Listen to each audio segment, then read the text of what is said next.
I'm ready to do it, I can't be afraid now. Put me on the stage now, I'm ready to rage now. I feel like an animal stuck in a cage and I'm ready to break out. My time, none of you people can tell me to stop. This time, like the last time, you better get ready to race to the top. I'm ready to do this, show you what the truth is. I step on the field, it's time to get real, I'm feeling so ruthless. My time, none of you.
Hello and welcome to the Acuta AOSC Super Series live on the iRacing Esports Network and live on Apex Racing TV. My name is Sam Fitzpatrick, and alongside me for tonight's action is Matthew Norris with Scott Newton on the cameras.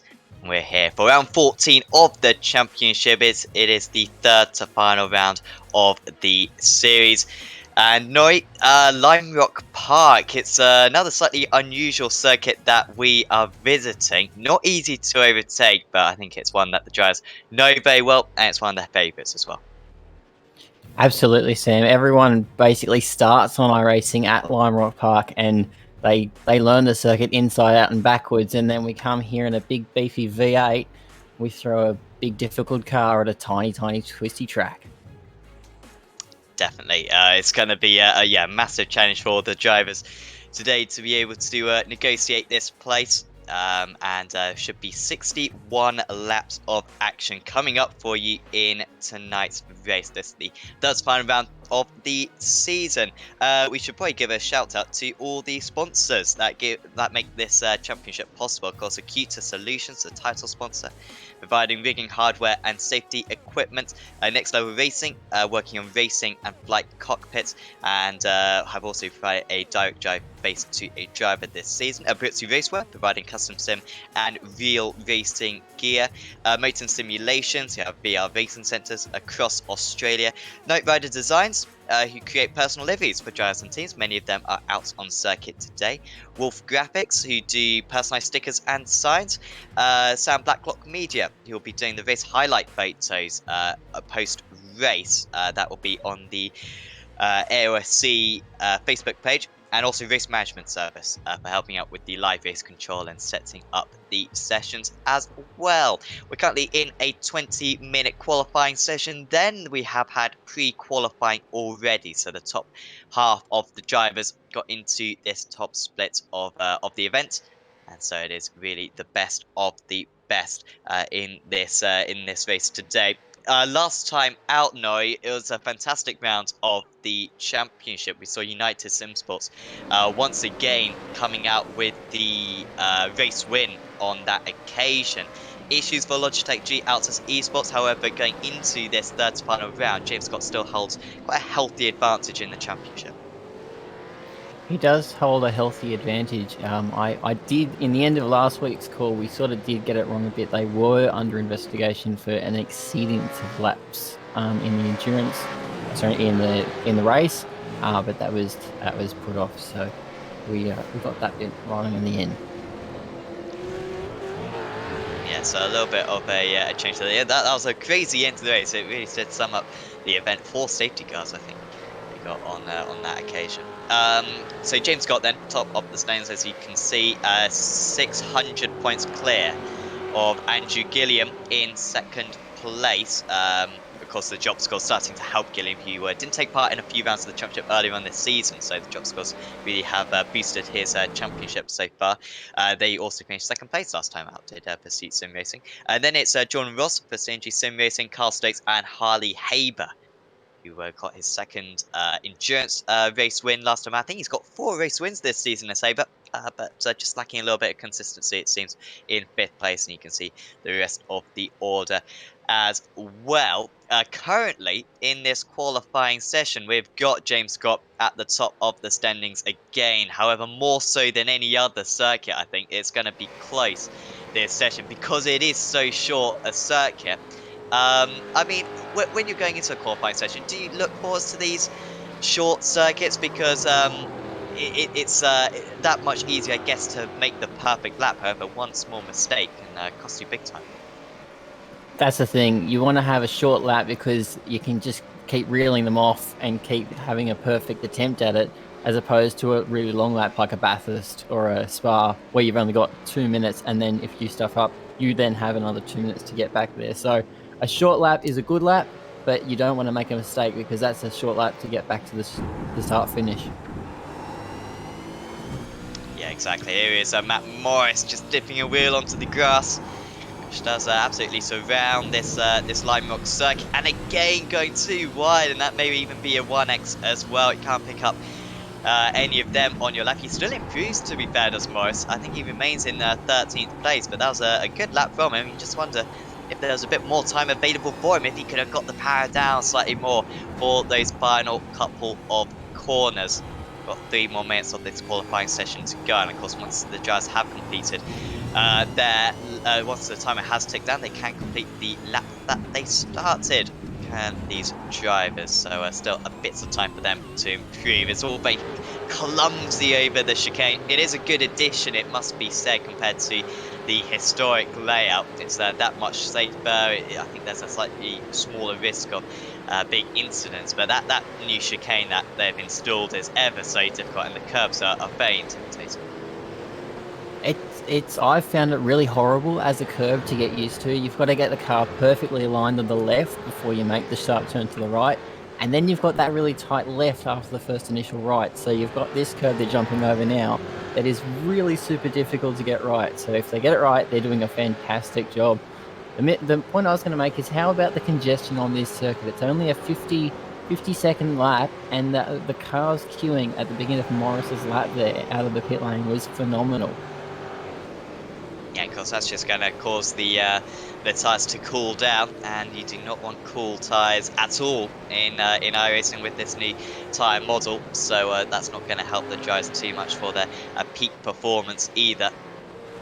Still got 2 more minutes to go. Pretty much everyone is out on circuit at the moment. Of course, as soon as you get out onto the circuit with a minute to go, you're going to be able to complete your outlap in time. 61 laps we have, the most we have of any sprint race all season long, and lapping traffic as well is going to be a massive deal when it comes to the racing. Not usually much of an element. The backmarkers do a superb job in this series at getting out of the way. It still feels like it could make a little bit of a difference. Scott Gamble now the next to negotiate this chicane, currently in 17th place, and he would certainly like to be a bit further up the order. Also see Jay McKnight without a lap time at the moment, which is a little bit strange for the 027. Looks like he might be starting as low as 39th place on the grid.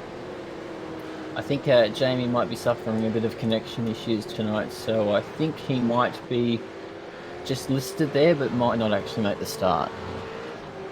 That would be a shame, because always one to watch out for is Jamie, of course, going for the Safe Driver Championship as well, where if you get 0 or the drivers with the least amount of incidents are put into a championship, and the driver who gets the least amount of incidents pretty much wins the title, which is a really good incentive to keep it within the white lines. Behind Borg crosses the line, but only in 11th place, and we're lacking many improvements at the moment. I also seen plenty of drivers going back to the pits, but we've still got James Scott and Andrew Gilliam out on circuit. And Scott should get, Gamble will get one more lap in, but this will both be Scott's and Gilliam's last laps at the moment. 1/100th of a second separates them at the moment, and they're going to try to improve again. Although apparently they're on their out lap, so I guess they won't be able to improve. Yeah, watching this timing board, I'm not seeing too many purple sectors coming up, so it's going to be rather interesting to see who does get across that line and completes the lap before the timer counts down. Adam Briggs is Noop. Borg, I think, is currently out on circuit. Here is Gamble as well. Is this Borg coming to the line? In 11th place at the moment. It's no improvement for Borg. I guess they do get so many laps in around the circuit that it's unlikely that they are going to improve right at the end. I think we just saw an improvement of Blake Delaney, potentially. He just puts himself up into 24th. Scotty Gamble as well in 19th place at the moment. Racing round the final corner, ever so much fun, but at the same time can very easily lead to a mistake. And Gamble across the line stays in 19th place, though. It's no improvement for him. And the driver behind him, right there, was Cini in 17th place. I don't think he improved either. So that's pretty much the end of the qualifying session. And well, I guess we got the front row that we've wanted. Scott versus Gilliam. We like to see this battle. It's always good fun between these two. How good is this race going to be with these two fighting at the front? It's going to be on for young and old. Absolutely. Apparently someone, Blair, not convinced by the amount of cars on the track. Come on, Blair. You know, sim racing, you know? We can do this. 39 drivers. They have multi-class in IMSA around this place, don't they? So I don't see why this is strange whatsoever. Anyway, on the grid, James Scott, 1,000 so a second ahead of Andrew Gilliam. That's not even a surprise with how evenly matched those two are. But Scott getting another pole position. He has been phenomenal in the second half of the season in qualifying. Jack Boyd starts in third place. Then it's Jordan Ross, Rob Bowden, Adam Briggs, Joshua Thomas, can see him up there in 7th. Carl Stokes, Tom Freer, Damien Johnston, Brian Borg, good qualifying for Borg actually in 11th. Thomas Hines starts in 12th. Then it's Matt Morris, Andrew Dyson, Sean Lindsell, Marlon Mcmullen, Geordie Sinney, Christian Smart, Scott Gamble, Hayden Veld, Greg Sharp, Reese Keane, Jet Bennett, Blake Delaney, Guy Leach, Cruz McVie, David Kimmond, Michael Taliancic, watch out for him from 20th place, Paul qualifying for Taliancic.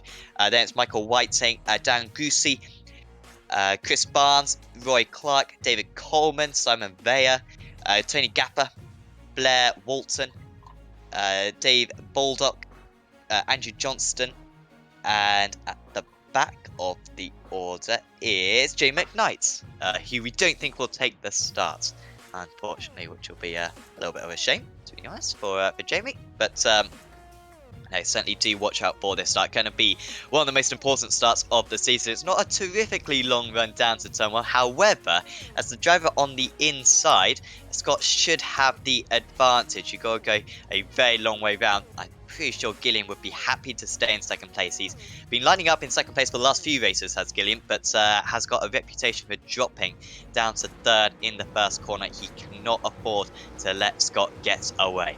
So, round 14 of the Acuta AOSC Super Series is underway at Lime Rock Park. Gilliam straight away tries to get to the inside of the circuit. He does cover off Boyd. However, Scott a mile clear going into turn 1. They all cover off the inside line. That's the place to be. I'm saying Andrew Dyson with a couple of places gained already. There's quite a bit of content, bit of tagging round, and very slow through turn 1, and there's a small roadblock. However, they do get out of the way of the circuit, and also an off for Rob Bowden.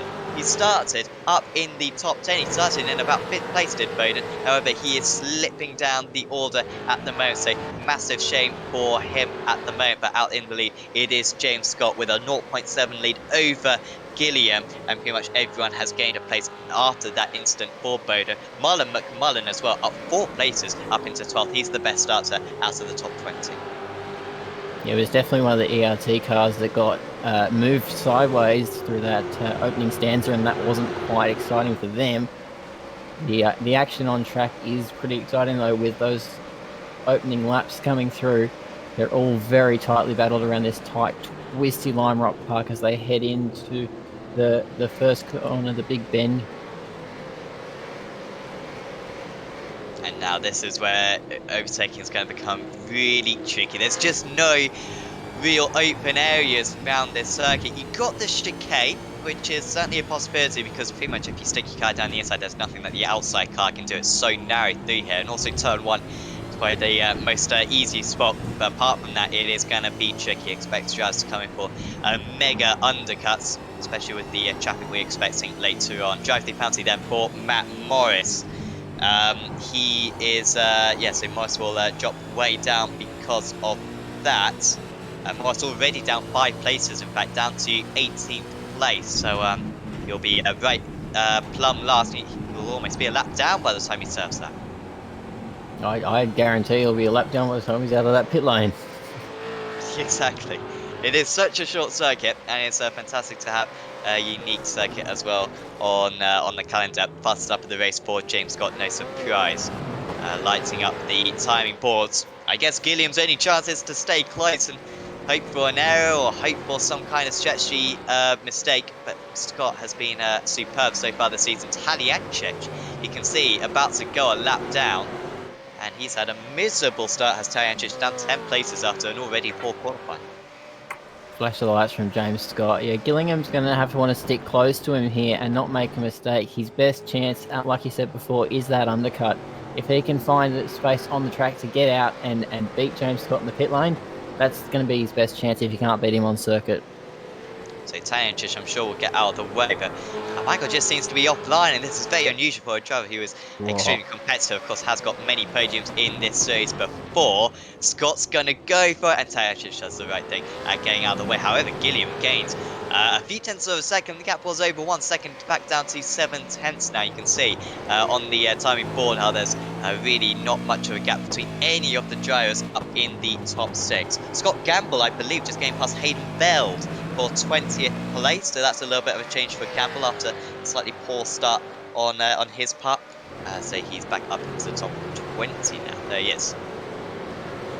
Yeah, I would have expected Italians just to get all the wave Scott a bit sooner there for a Oh, guy who came spin! second last week. Blake Delaney has dropped it. He was wide through the penultimate corner, Oh, and there he is, and having to wait for the entire order to go past. interested to see if he lost it on the grass here. This would be telling.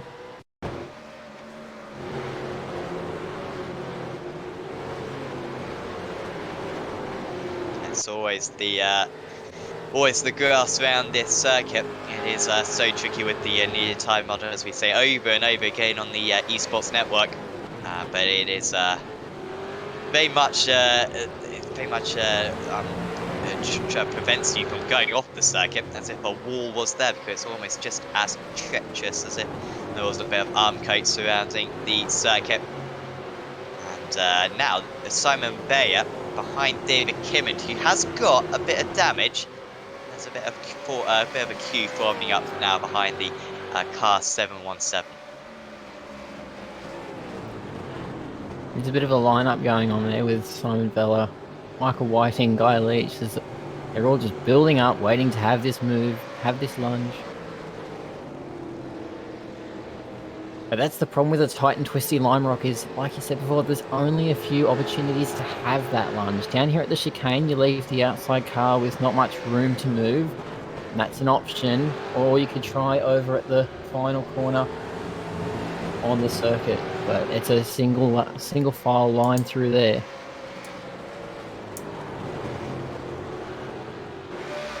It's very selective. You've got speed.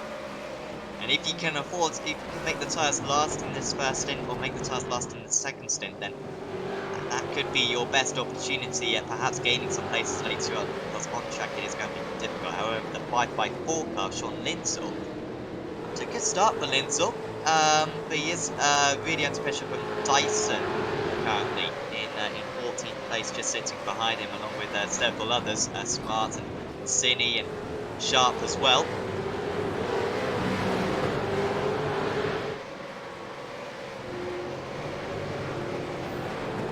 Yeah, there's a fair old battle pack going on there, and they want to get through and get moving, because if Sean doesn't, I mean, he's holding the gap at the moment, but Andrew Dyson looks like he's racing and wants to get past.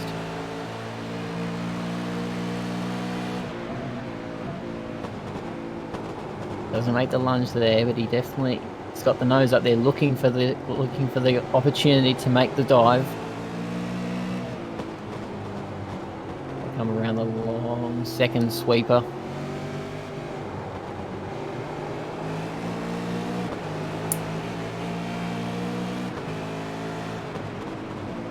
Yeah, and so with just enough at the moment.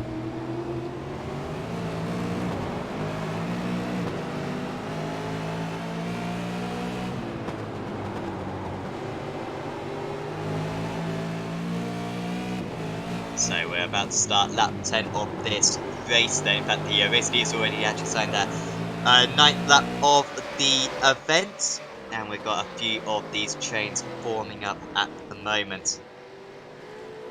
James Scott, though, with the advantage. Jack Boy getting pretty close now to Andrew Gilliam. That pass having gained by about half a tenth of a second.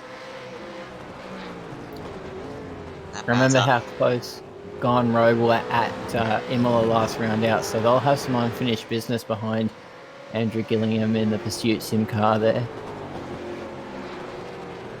Yeah, Gone Rogue with a really impressive debut, I believe, in the series. I don't think they were seen at the start of the season, but they did terrifically well at Imola, and also pointed very well in the AMS series on Sunday. Carl Stokes, though, is dropping down. He's down into 11th place. Seems like he's had an off. I think has lost 3 places on that occasion. There he is, and with plenty of scraping as well on the inside of that car. Just wonder if he's been involved in a shunt with another driver. The 888 machine means that McMullen is now 6 places. Been a fabulous start for McMullen so far, and really keeping up with the giants ahead as well. Stokes has another slide, and a little mistake like that around a sprint circuit and around this specific circuit, it's gonna lose you a lot in the race. Yeah, those witness marks are coming from friendly fire or our friend, because you won't get that close to walls on this circuit. He's just had a bit of a lose at the rear of the car there.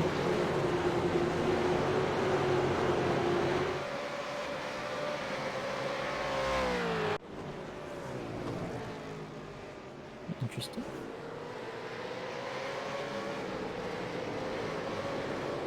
So this is Damien Johnston in behind Thomas Hinds and Tom Freya,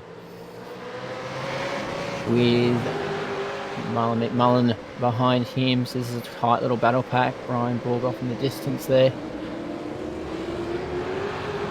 Does it look like Freya's holding them up? Yeah, if anything, it does a little bit at the moment for the 946. He's 6.5 seconds behind Joshua Thomas, which is rare for Freya, because usually he's poor in qualifying, then very strong in the race. But he's started in 9th place, and if anything, that seems almost flattering to his race pace at the moment, because he's got absolutely nothing on the drives ahead. There goes McMullen. He's going to gain another place, I think, is the Premier Racing driver. Here he goes. Round the outside does the 85 of Johnston, and McMullen is up 7 places now. What a terrific drive it's been from him, from starting 16th and up well into the top 10 now, as they all really bunch up. There must have been contact some way down there. No one could really take advantage of it. And now McMullen will have to head off after Hines, 1.6 seconds ahead. Yeah, he'll have to catch. Thomas Hinds will want to get past Freya, and then Marlon Mcmullen will want to captivate both those passes.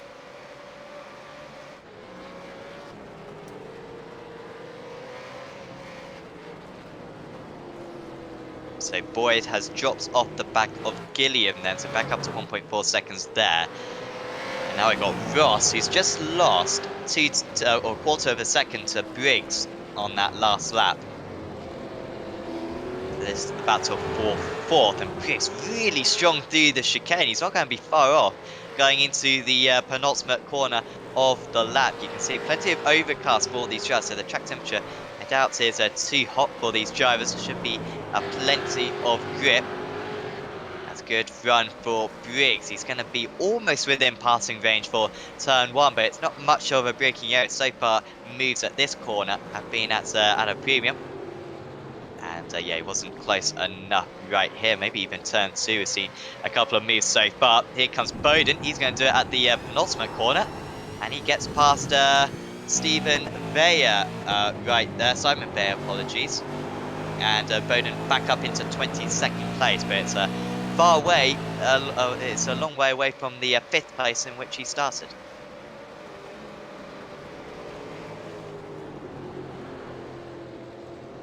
So, yeah, fair way down the order. 17 from where he started. Currently in behind David Kimmond, and he'll be wanting to maximise this move as they get a bit slidey. Down. Kimmond loses the rear of the car, or looks like he lost the rear of the car.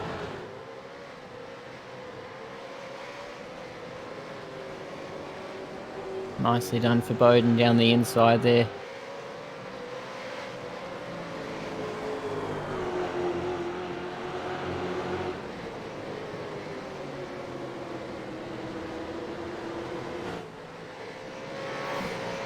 So pressure falling off slightly Johnston, and still this long train Now, if anything, behind Sean Linsell in 12th, Dyson cannot get past. And then it's Smart and Sharp, Bennett and Cine very close just behind. And in fact, it might be that Cine manages to get ahead here. And Cine does get ahead up into 16th place. That's a lovely move. And once again, it's the penultimate corner, seemingly.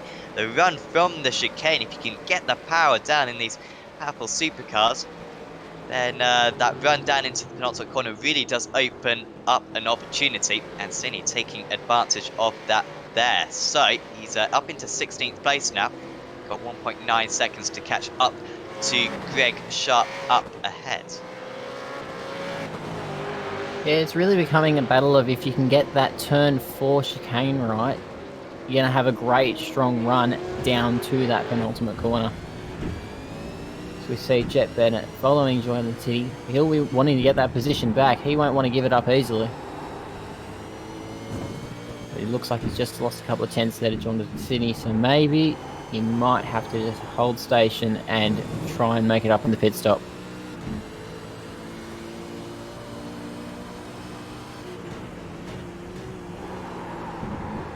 Pit stops will be coming up. Oh, that's wide.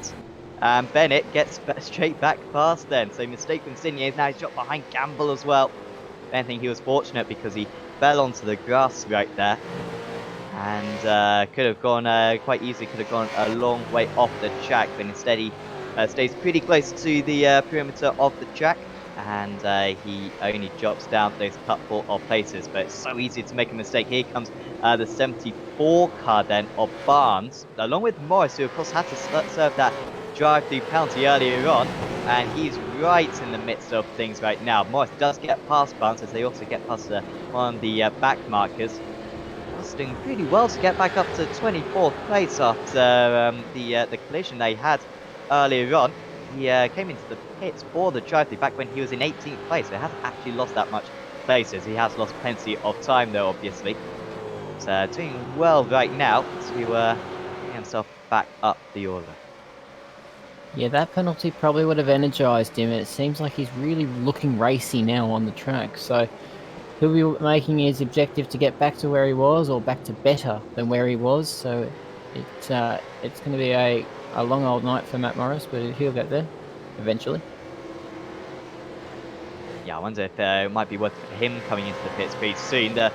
I imagine the fuel usage must be pretty low around this circuit, so the pit window that you've got must be absolutely massive. So, dare I say, if you came into the pits now, I mean, we're a third into this race, it's absolutely rattled on by. Well, we're nearly a third into the race, at least. Probably come in now, and then that'll be a pit stop done. However, for Dyson, he would come out a lap behind, and it's going to lose so much time when you're having to let drivers pass to lap you in that situation. So in all forms of motorsports, always. So if you can stay on the lead lap as long as possible, then that will probably help you out later on. It will help you out as well if we get a safety car. Sean Linsell back with him, and he's back with Christian Smart. Has there been a change? I swear Smart wasn't in second place out of this chain beforehand, but he is now anyway.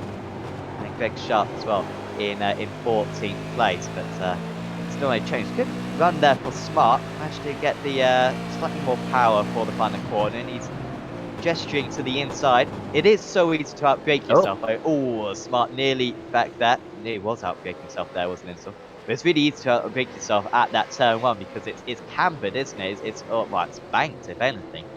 And you feel like you pay more and more speed each lap, and then eventually you pay a bit too much speed in, and you're skating off the track.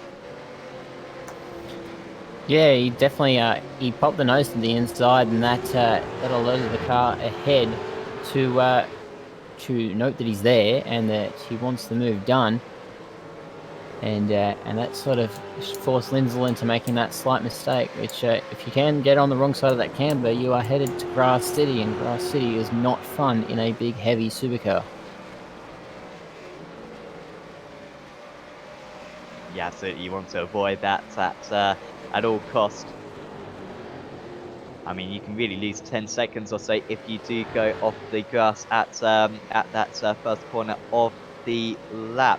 There's James Scott then, and he is 1.7 seconds ahead. So gap actually maintaining now. Scott managed to pull away in the early stages, but ever since then it's been pretty evenly matched. It's a 1/10 of a second faster for Gilliam that last time round. So not much of a change. And then it's Jack Boyd starting to fall a little bit further behind Gilliam. In fact, on that last lap, lost quarter of a second again. You can see the time difference.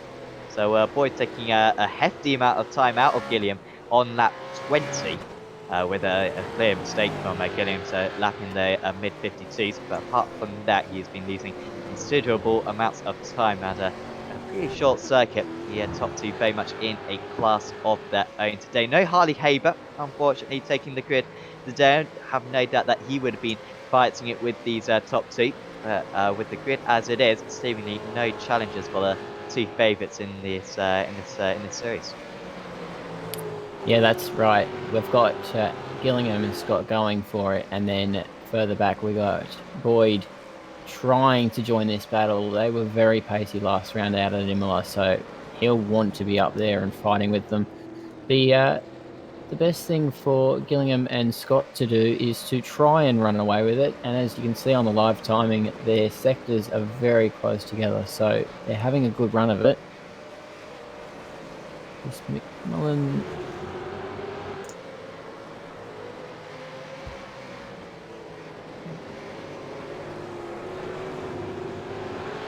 Whiting, and that was that McVie getting past Barnes, who's skating off the track and into the wall. Goes Chris Barnes. Is he going to have to quickly get to the pits now? Because that's a dangerous check for him. Does get back into the pits, fortunately. I mean, that was, pretty hard into the wall there for Chris Barnes, and straight away he goes to take some tyres. But once again, going off the circuit at that Norseman corner, he was trying to go for a move then on the car ahead, but then lost out. Ran a little bit wide. It's all right at the moment. Oh, wait. I don't know. He, maybe a small lack of concentration, I don't know, but just misjudged the way that corner curves around. Yeah, there's just an ever so slight touch of the wheels there, and that would have been enough to send him off to that tyre bundle on the outside.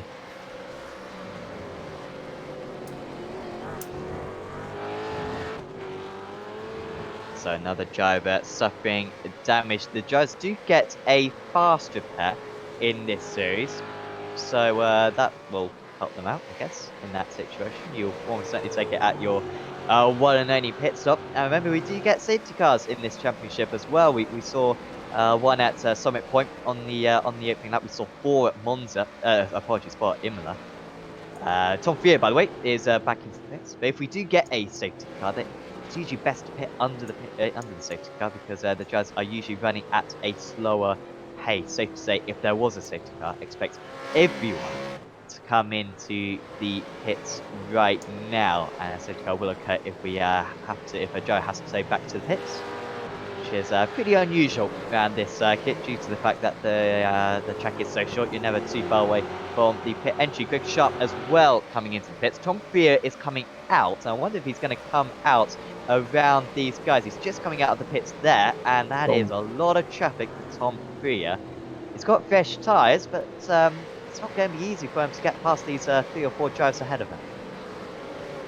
Yeah, especially when they've been racing for the last couple of laps, and he's just got those fresh Dunlops on. So he's not going to have the pace instantly. It looks like he's on the back of this train though, so maybe he will have the pace instantly. But he's definitely got to maximise the attack, and looks like there was a bit of wobble going up the hill there. And past then goes Freer past McVie. That's just the newer tyres for him. Going to be going to have so much more purchase now to each of these corners. Of course, pretty much all right-handers around this clockwise circuit, and so should have a big advantage, I imagine, now with those fresh tyres. Next up for him will be Whiting, I believe. Here's Thomas then. Joshua Thomas, a driver that I don't think we see too much of in the in the supercars. Seeing plenty of the time in the Aussie Mixed and Fixed GT Championship. The Fishy Motorsports drivers doing a very good work at the moment in 6th place, a bit by himself, however. He's 1.6 seconds behind Adam Briggs ahead. Yeah, he's got a real battle pack with who's the ERT behind him? 543. That's Gamble. Oh, Gilliam in. Oh, that's big.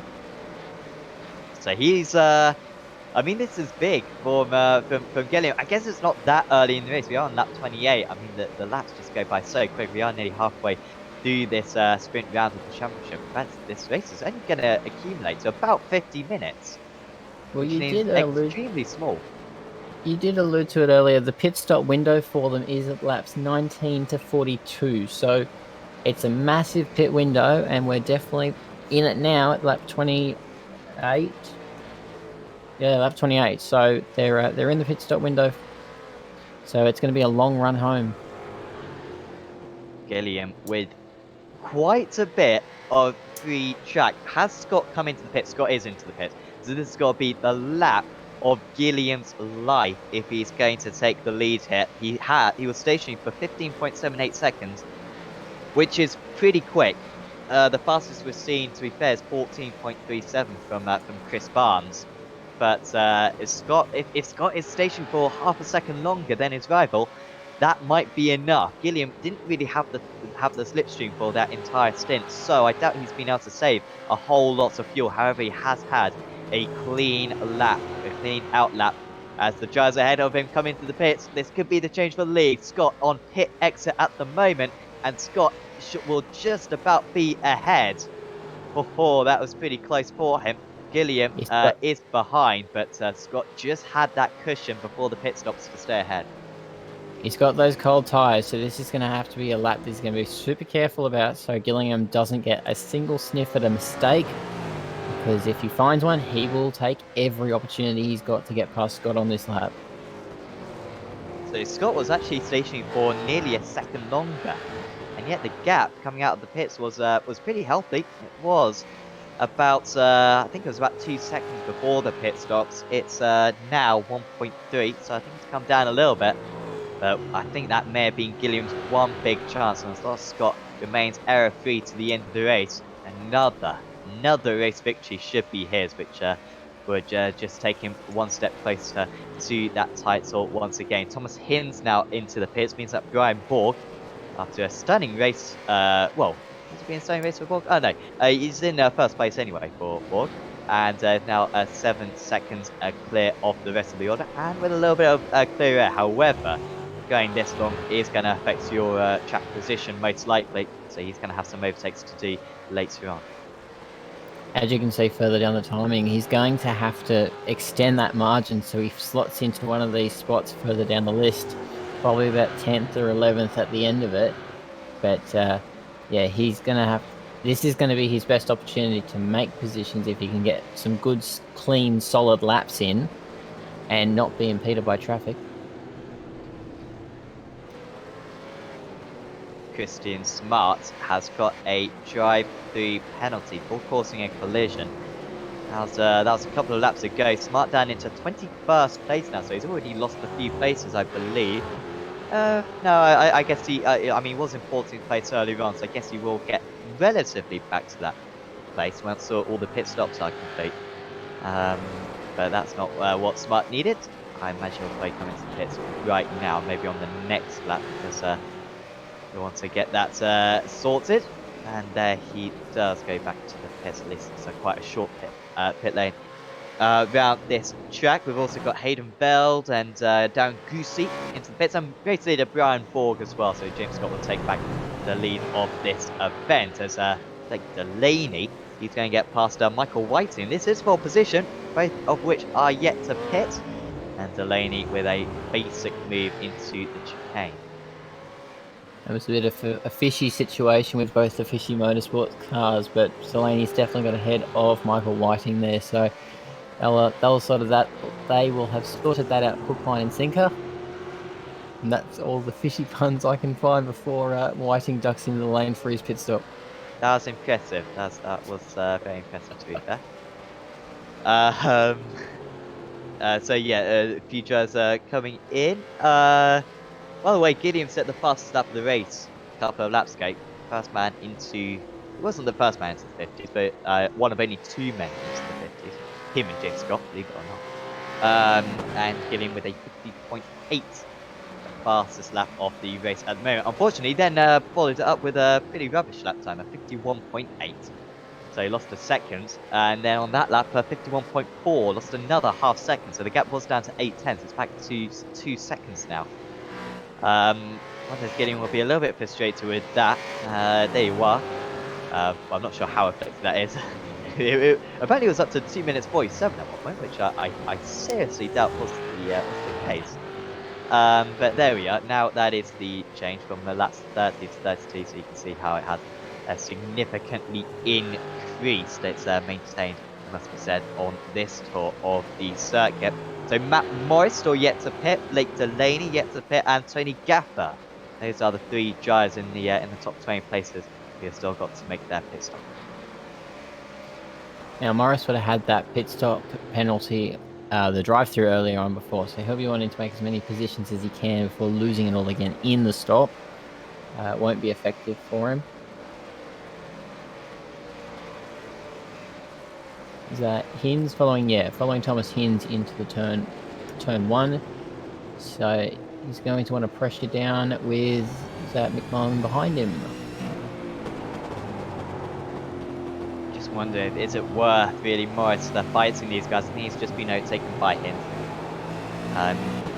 Yeah, I mean, if you're Morris, surely being overtaken like this is going to lose you more time than if you come into the pits. But I guess he's just thinking, well, I want to have fresh tyres towards the end of the race. I want to be able to make moves with ease, which will be the case because he's gone well over halfway through this event. Like I said earlier on, it's only going to be about 50 minutes in length this race, which is very short. We're used to about 1 hour 20 races, I think, for these sprint ones, but a few less laps for this cycle. Maybe a slightly shorter distance, as he's going to be overtaken here. Morris by apologies. Was that him getting? No, apologies. I think that was Mcmullen getting past him. It's apologies. Back marker, I think. Mcmullen's still behind him anyway. This is Morris in 8th place, and he's lost 2 seconds to Hinz just on that last lap. So that is really an indication to how slow he is now. Yeah, that was a bit of a confusing one. Not normally you see a back marker get around a car on the lead lap, but in this case you have, and that was it there. Yeah, probably that's why Matt Morris wants to stay out there as long as he can, so he can get back around these lapped cars when he eventually does take his stop. This is Hayden Veld in the KRF Motorsports car. He's got a pretty healthy gap from Geordie Cini behind him.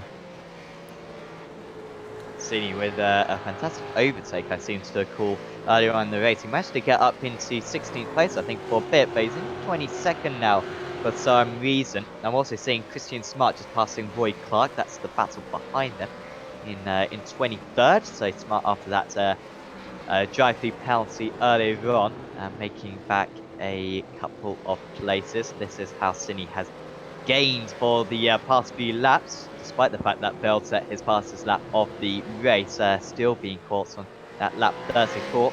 However, 2 tenths of a second might not be the pace advantage you need in order to overtake around a circuit like this. You might need more like half a second, but he is comfortably closing that gap. Going to be slowed down the straights as well is Veld. As he opens up the door, Cini might be able to take this one.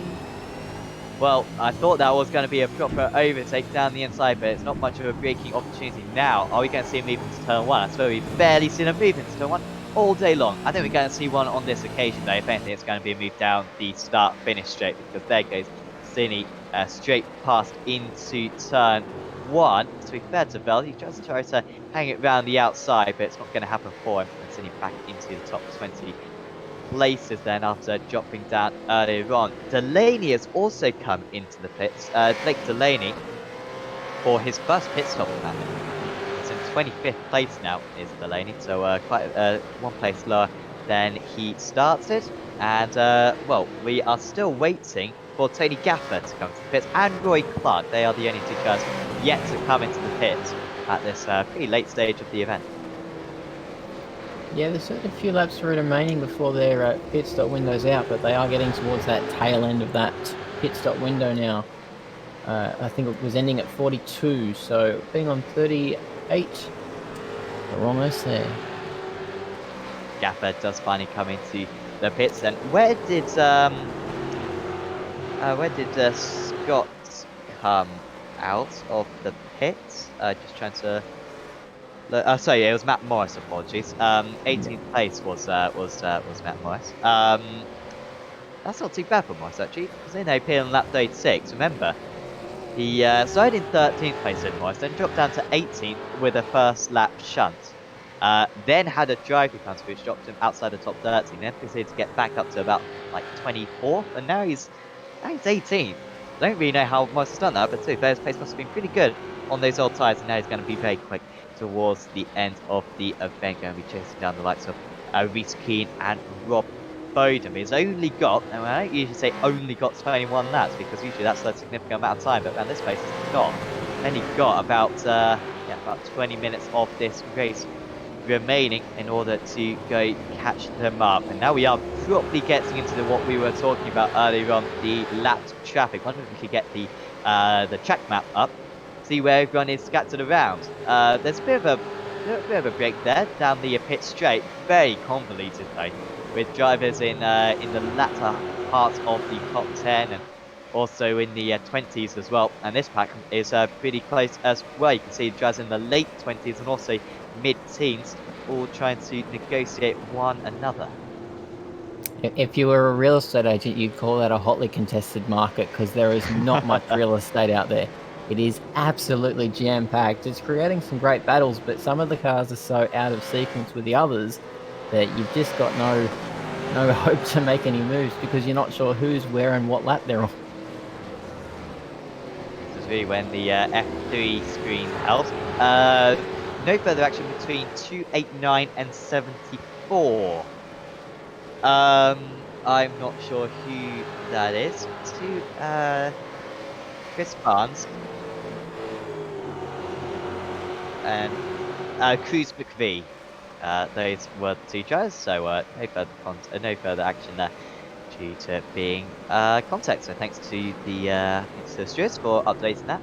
I was having to update the some penalties yesterday in race, and it's not the easiest thing to do. You know, when you're, I don't think I ever thought it was easy, but it was even harder. You know, when you're looking at the incident and then you're giving it on iRacing with a weird kind of code command, and then you've got to type it to us as well, so all you viewers can see what the penalty was. It's all quite convoluted. They do a brilliant job though, to the race organisers. And remember, I think there's live stewards as well in the other splits as well of this championship, which is pretty epic. So thanks to all those guys for making the championship quite as good as it is. I wonder if we can go back to the race lead actually, because it's back down to 1.1 seconds now.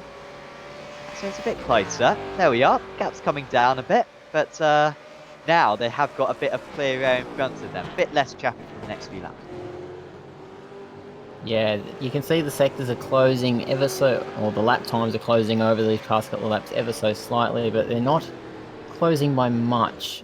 I suspect Gilliam's saving up and waiting to throw the battle at James Scott a bit later on in this race.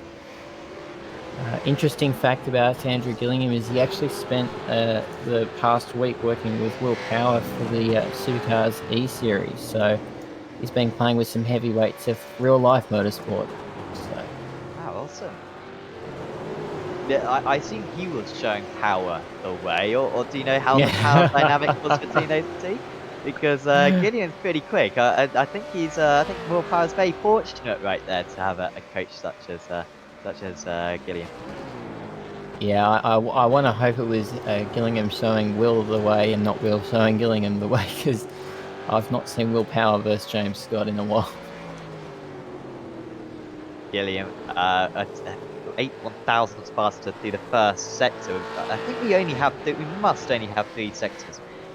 Oh wow, we have 4 sectors. So sector 3, by the way, around this track is 9 seconds long. So thanks iRacing for that.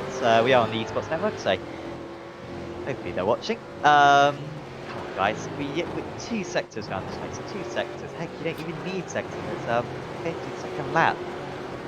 But 4 sectors is overkill, to say the least. At least we're not at the North Line with the 18 we get round that circuit, which again is a bit excessive. 1.2 seconds between the 2 leaders, 3/100ths faster overall on that lap for Scott. So these 2 are extremely evenly matched. Scott with 1 lap fresher tyres, but I doubt that will serve much of an advantage. As we go back then to Christian Smart, who, remember, like a few others, has had a drive-through penalty already in this race, and he is being chased at the moment by Delaney, who's 2 seconds behind. And Smart, they're catching up to David Kimmons. 8/10 of a second behind is Smart at the moment. On that last lap, he did gain by 4/10. This one, the closest battles out on circuit at the moment. Yeah, there's a real sense of as they're just bouncing off through the curbs. Definitely don't want to get it wrong through there, because it can send you off into that grass on the left, and that'll put you well out of the race. This is Christian Smart following David Kimmon. Just maximises all of the curb on exit there. Bit of a break, so I'm going left, you're going right, and that's going to be a nice trade. Bit of a friendly contact there from the drivers.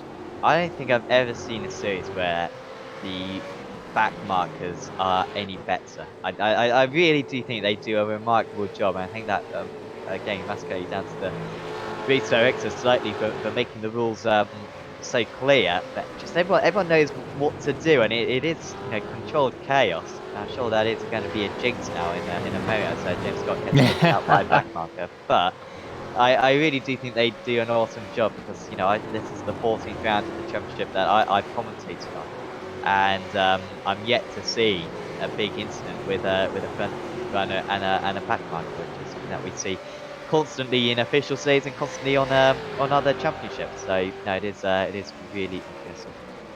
I was going to say, Sam, you've inflated their confidence now. We haven't seen that safety car yet around this really congested Lime Rock Park, so they could prove you wrong yet. Yes. I before the race I did predict 1 safety car, so I'm kind of hoping for one, to be honest. And if we do get a safety car, I assume that would be quite a quick pace car period, because it wouldn't take long to pick up the leader, and then we'd have 0.2 laps, which takes no time around this track, and then we'd be back racing. So yeah, bring it on, to be honest. And those drivers with fresh tyres, they would certainly adore that right now, because they'd be able to catch up to the drivers ahead and have a good shout at being able to overtake. Wonder if we could go to Andrew Dyson, currently in 13th place, as a long way off the circuit for Kimmons. There is Dyson, so he's in 13th place at the moment. He's being chased in the last few laps by Scott Gamble and Jet Bennett. These 3 have been really close throughout the race. They have constantly been in this mid-teen type of range for the entire event, and yeah, they're pretty close at the moment. Got Liz Keane as well, but he's not been catching up. Liz Keane in 16th place, and yeah, going to have to be something inspired, I think, from Scott Gamble if he wants to take that 13. As we just go past the back marker there, yeah, Scott's going to have to want to close it up a bit, because he's more at risk by Jet Bennett than he's putting on Andrew Dyson at the moment. So the ERT car not quite where it should be, and it looks like the EXG Motorsports car will have a lunge before he does.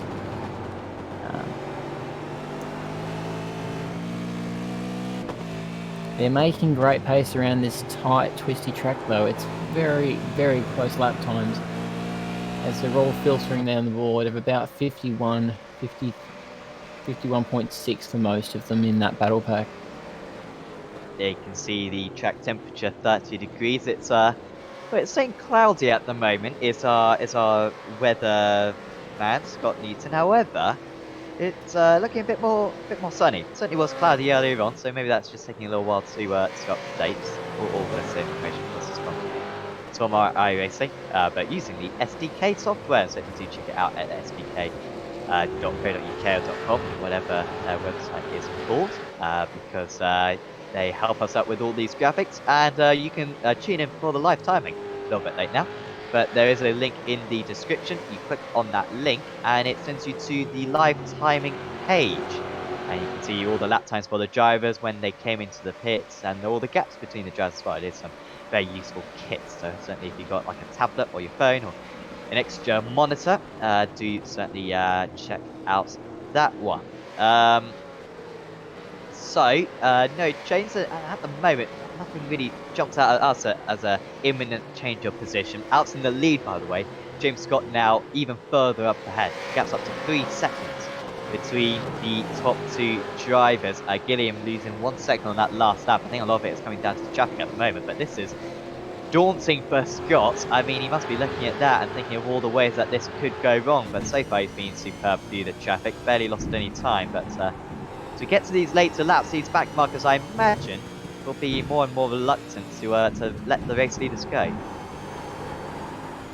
Yeah, some of them will be, and some of them won't be. You can see a car just pulling right there, one of the Penrite cars, and they'll be happy to let James Scott go, because it means that's one less lap of Lime Rock they've got to do. They might be over it by now after doing 52 odd laps, but they'll want to be fair to their race leader. He has earned the position, and they'll respect that.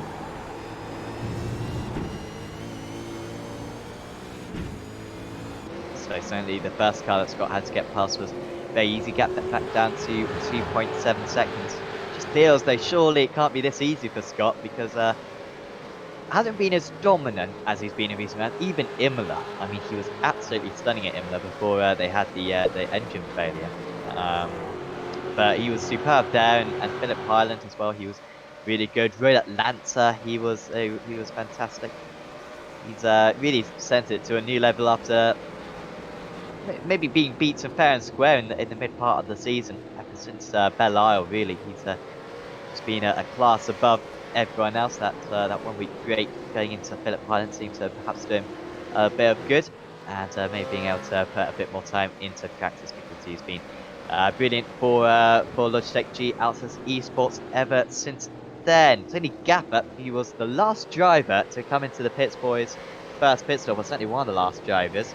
Not sure if it's worked out for him. It's difficult to say where he would have been elsewhere. He's caught up to Blair Walton, who is not a big fan, apparently, of the amount of cars out on the circuit. But Walton doing decently well in 27th, however, he is losing over a second a lap to the Penrite car behind.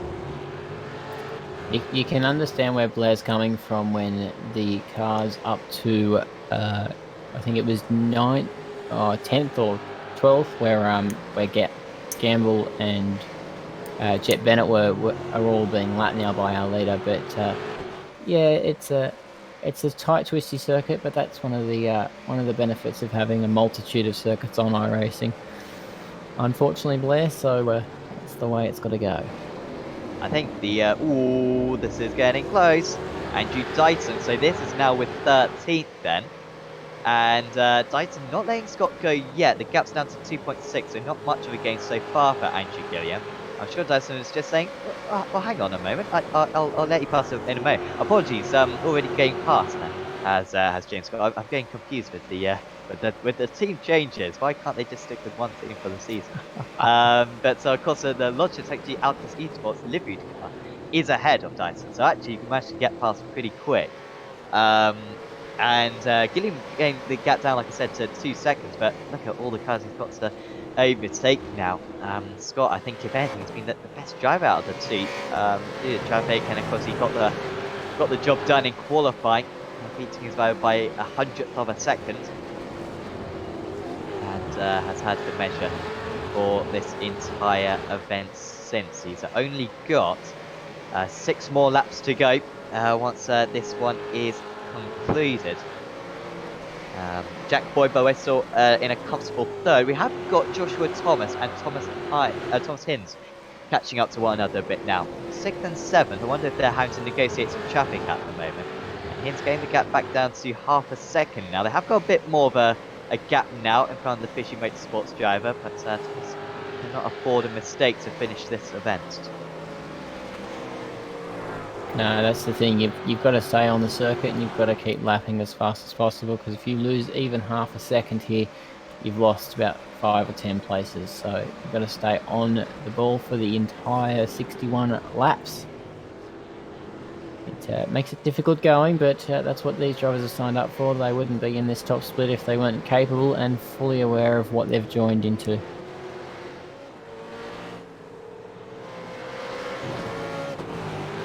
Almost getting held up there was Thomas, just about managed to get past, and Hinds is even closer, gap down to 4/10 of a second. And also seeing a timing screen getting quite close again behind Dyson, although that's just been the case for the entire race. Pretty much. Keane has joined in the battle as well.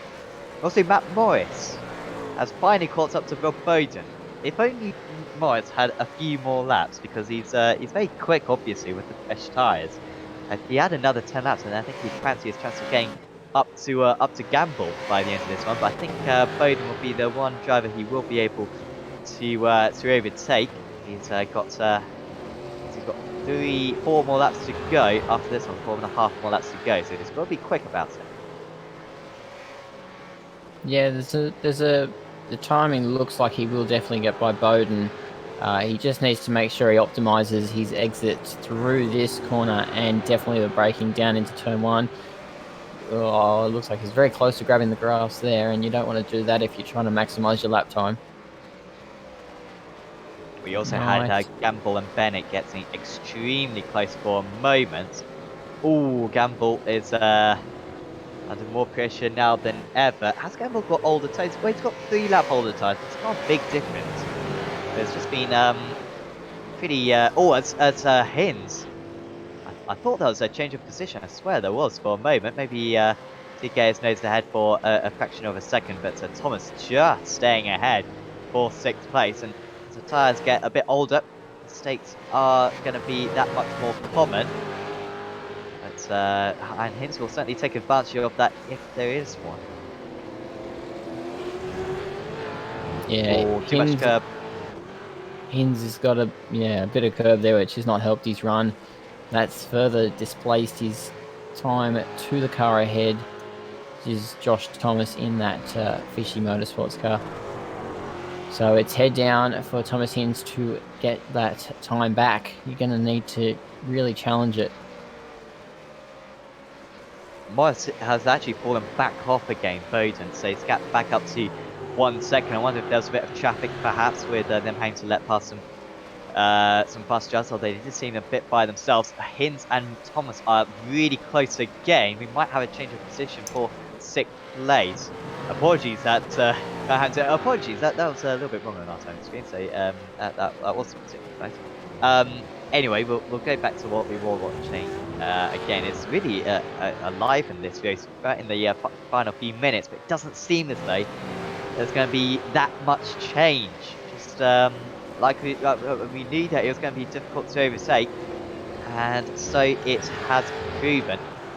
And no safety cars as well. So unlike Belle-Isle, where maybe safety cars just mix up the action slightly, instead this has pretty much been a straight race to the finish. And it looks as though it is going to pretty much end as it is at the moment. Kim is half a second behind Veld. And on that last lap, actually lost 3/10 of a second. So I don't think that's going to happen for Kimmons. As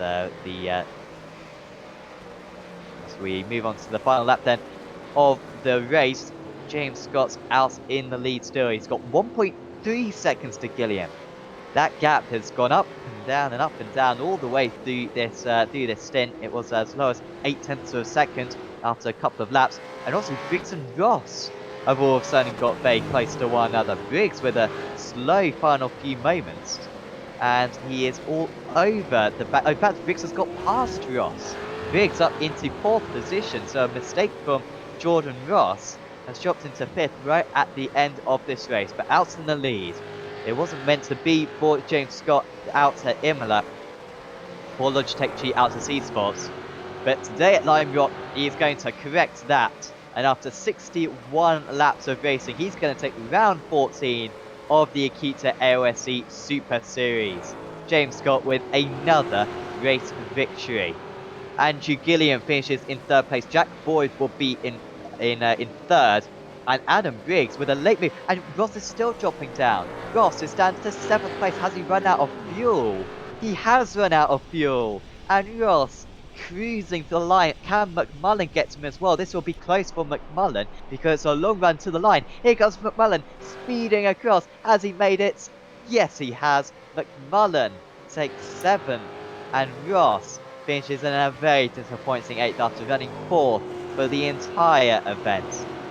Borg rounds out the top 10 and Fia in 11th and Lindsell in 12th. You need fuel in these cars to run, and that's not a good way to get across the line without any fuel in the tanks. So that's a bit disappointing from Ross there. Yeah, he had a short pit stop as well, did Ross, 14.63, although saying that Hinz and McMullen had even shorter stops. But 60 laps of fuel in the car for a 61 lap race. Must have just not seen it soon enough then, because he was properly out of fuel, I think, for the second half of that final lap. But that is everyone across the line, and it didn't take long for everyone to cross the line because, well, we've said it a few times, it's a short circuit, this, and it provided some great action today in the Acuta AOSC Super Series. So the results then from round 14 of the championship, the penultimate sprint round of the championship, the third to final round of the championship overall. And in fact, yeah, there you go. James Scott wins out 1.6 seconds clear of Andrew Gilliam. Jack Boyd finishes in a distant 3rd place, but it's another podium for Boyd. He's really racking in these podiums after 3 podiums now in a week for Jack Boyd. So congrats to him in the championships that's been on the Esports Network at least. Adam Briggs finishing in 4th place. Joshua Thomas held off Thomas Hinz late on any half seconds splitting them. Marlon Mcmullen, great drive from McMullen. Once again, up 9 places.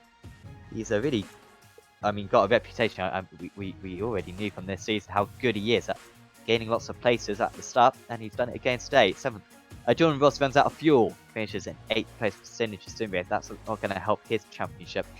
Damian Johnson and Brian Borg round out the top 10. Good drive as well from Borg. There's Tom Freer, Sean Lindsell, Andrew Dyson, Scott Gamble, Jet Bennett, Reese Keane, Rob Bowden, Matt Morris, Geordie Sinney, Christian Smart after a drive-through, Hayden Veld, David Kimmond, Blake Delaney, Michael Whiting, Chris Barnes, Cruz McVie, Blair Walton, Tony Gaffer, David Coleman, Roy Clark, Greg Sharp, Darren Goosey, Dave Baldock, Andrew Johnston, and then the retirees were Simon Veyer, Guy Leach, Carl Stokes, Michael Taliancic, and Jamie McKnight didn't even take the start. And also, we didn't need Nick Holster, which I was expecting. I thought he'd complete a few laps in the safety car, but wasn't to be. So, also, Scott Newton's just reminded me. I can't believe it's my sister's birthday today, but far more important than that, it is iRacing Default Day, which is a fantastic event because I can't believe I didn't notice this. Thanks, Scott, genuinely, for pointing this out. But the default date in iRacing for the Northern Hemisphere, at least, is the 15th of May. It's the 15th of May today. It's terrific. So if you want to put up a hosted session and imagine as though you deliberately set the time of day, then do it today. Thank you, Scott Newton, for pointing that out. So, after all that excitement, we've got some more excitement. We've got James Scott up in the commentary booth with us to have an interview. Congratulations, James. Let's start it from the start. Qualifying. 1/100th of a second, but I guess that's all you need.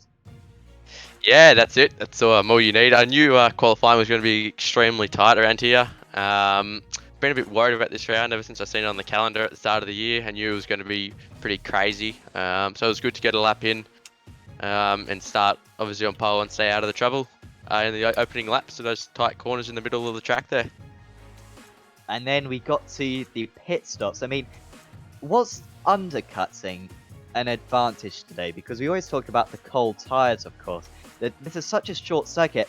Do the tyres actually warm up to any sort of good pace by the time you completed the lap? Or would you say overcutting was the advantage? Because the gap between you and Andrew pretty much didn't change from the pit stops. Yeah, I'm pretty sure that sums it up. I think there's not much benefit either way, to be honest. I think it's fairly even. So I just went with a good old strategy of whenever he pits, I'm going to go one lap more and then pit. And then in the closing stage, it looked quite nervy for you.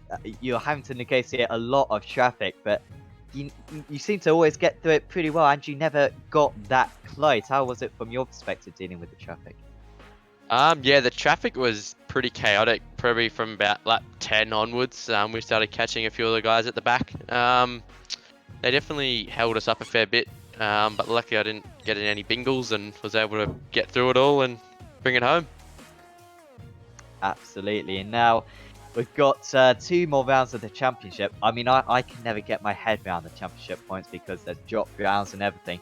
But what is the situation? I mean, surely you've got the championship in the bag now, haven't you? I'm not exactly sure what the points will be after that race. I did a few calculations earlier, and I think I had a 610 point lead. So I think if I'm correct, that'll make it 640. I think there's 30 points between first and second, so it's still up for grabs for Andrew. So I just need to make sure I have a good race at Watkins Glen. Definitely. Well, we certainly wish you the best of luck for that one, James. Before we let you go, is there anyone you'd like to give a shout out to? Obviously all the guys at Logitech G Altus Esports, it's been great making the move over there. They're a really great bunch of guys, and obviously all our sponsors, Logitech G, Astro Gaming, Cube Controls, and Moten Simulations. Awesome. Thanks for having a chat with us, James. And yeah, best of luck for Watkins next week. Thanks, guys. That was James Scott then. Noi, are you alright to have a chat with Andrew Gilliam? Yeah, I'll have a chat to Andrew. Welcome to the box, Andrew. Great run tonight, P2. You tried that undercut a bit early on in the race, but it didn't quite pay off. How did you find your run? Yeah, it was. I feel like I had the pace over James Scott. I just kept getting balked by lap cars in awkward positions, and yeah, I just couldn't quite consistently get to the back of James Scott without losing something to making a mistake around lap traffic or being balked by lap traffic. So that definitely played a big factor into it. I think the undercut worked pretty good. I gained back about a second to James Scott on that one. But yeah, once we started battling the lap traffic, it was sort of up to the gods about who was going to get the best lap times. It did look like you got balked a fair bit in that run. You should have probably had the flashy headlights like your mate James Scott did, because he was just palming them off to you every lap or so, or even half a lap. But yeah, it looked like a pretty difficult run with the lap traffic. Heading to another short track next time, Watkins, is that going to be stronger for you? Yeah, I think traditionally our team has always gone really strong at Watkins. So yeah, I expect we'll have pretty decent pace again next week. Awesome, mate. Is there anyone you want to give a shout out to? Yeah, I'd love to give a big shout out to MXTV and Track Racer and 6 Gear Imagery for their support. I'd just love to thank the team for their hard work this week and getting us ready for AOSC tonight. And thank you guys for your commentary. Excellent, mate. Thanks. We'll see you next week at Watkins. Thank you very much, guys. Have a good one.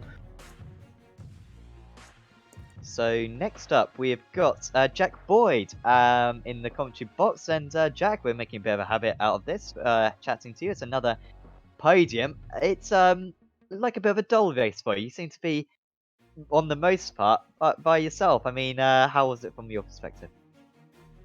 Yeah, thanks. Not too bad.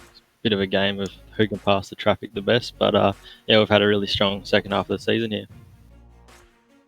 Definitely, and I mean, in the early stages, you're properly close to Andrew Gilliam. You got within about half a second, I think, around kind of lap 6, 7. Was there ever an opportunity at the overtake? Yeah, I was right on him, and then a few little mistakes, and lap traffic kind of got in the way, and yeah, he got a bit of a gap. So this was, from what I could see at least, one of the shorter sprint rounds we've had this season. How did that affect the tyres? What kind of shape were they at after each of the stints? Yeah, the tyres weren't too bad. I thought the drop-off would be a lot bigger, but I guess that window of where you could pit was a bit more open with the less tyre wear. And next up, we head to Watkins Glen. What are your thoughts on that circuit? Yeah, not too bad. A bit similar to Phillip Island. We had good success there, so hoping for a good one. Absolutely. And you got any kind of goals for the end of the championship? I mean, you're getting these podiums in. I mean, if something opens up, you're the man to take the race win, perhaps. I mean, has that come to your mind at all yet? Yeah, that's definitely the goal. Top step of the podium, and hopefully we can just keep this run of podiums going. Absolutely. Well, congratulations, Jack. Is there anyone you'd like to thank? Yeah, all the boys at GRM, sponsors MSS, Fred Vella Crash, KSW Painting. Thanks. Awesome. That was Jack Boyd there, who hopefully we'll see back in Aussie Mixed and Fixed as well, potentially on Sunday. Are we having a chat with anyone else? I'll wait to I don't know, Scott, if we are going to have a chat with anyone else, because usually we just have a chat with the top 3, but we have got a few waiting.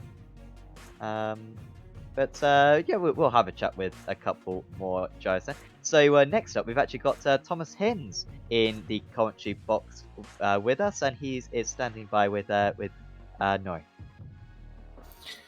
Yeah, Thomas, it was a bit of a difficult old race there. Tight and twisty Lime Rock. How did you find it?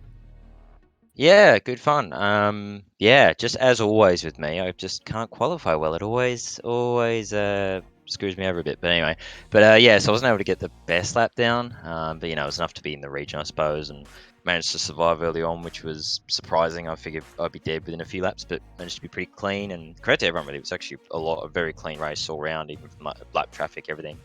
And yeah, just kept going along, picking people off where I could, and was getting to Josh at the end, and just made a little error through the chicane there that just lost me all the time those last couple laps, and I wasn't able to have another go. But yeah, good to get 6. Good to post was not far off the top 3, or pretty much matching a lot of the race. So good signs. So yeah, it was solid. Yeah, it looked like it did clobber that curb a little. I want to know from the driver's perspective, how was that curb following cars, and then how was it when you weren't behind cars, when you had a bit of an eyesight to it? Was it a good curve to get through, or did it really upset the balance of the track? It's I understand it's annoying, really, because I know why the undercuts there of 6. If they weren't, people would just go ballistic with track limits, and that's understandable. But they are just so annoying in a car like this, where it's really hard to be that precise. In something like a GT or something, where it's a bit easier to be precise, they're probably not as bad to deal with. But I think with the Supercar, because it's it can be a bit wandery, especially on worn tires, it can be really easy to just nip them. And unfortunately, even though these things love curbs usually, the ones around here they don't seem to like so much. It's a bit too big and sharp for the car. So yeah, the anti-cuts are a bit of a pain. Me and Borgie at the start had a little do there through there, trying to go too wide. It was net curb looks, which is annoying. But yeah, they were definitely not ideal. They were quite annoying, but we got through, I suppose. Are you looking forward to next round out at Watkins Glen? That should be a bit stronger, another tight circuit though. Yeah, assume I can make it depending on work, sleeping pattern, all that, because I'm night shift worker, so it always varies. But yeah, if I can make it, should be interesting. Yeah, Watkins obviously always produces really close racing, lots of drafting and everything. So yeah, it should be definitely entertaining, I think. So I don't know how quick I'd be. I'd probably not that quick again. But no, knowing me, I'd probably play quality and have to come through again. But yeah, it should be fun. Let's hope you don't, mate. Anyone you want to thank while you're here? Well, I guess just Zuva, Sim Racing Channel, Henry James Racing in general, all the guys there, R2, all the sponsors on the car. Big thanks to them for support, and just all the guys at the V8 crew for being awesome, and Race Control for their putting on a great show, and you guys for putting on a great broadcast. So I look forward to seeing you guys next time. Thanks, mate. So one last interview then, and we're gonna have a chat with Marlon Mcmullen. Congratulations, Marlon, 7th place. Now, the start, that was a stunner, up 4 places, I think, in the first corner. Oh wow, what a race. I tell you what, I was lucky to even race tonight because for whatever reason I couldn't even load the game up in the qualifying session, so I missed half the quali, got away with something, and then yeah, they even see all that on the first lap. I was sort of licking my lips to survive because I was already up nearly towards the top 10, so it was crisis averted from one mistake, but there was still 60 laps to go.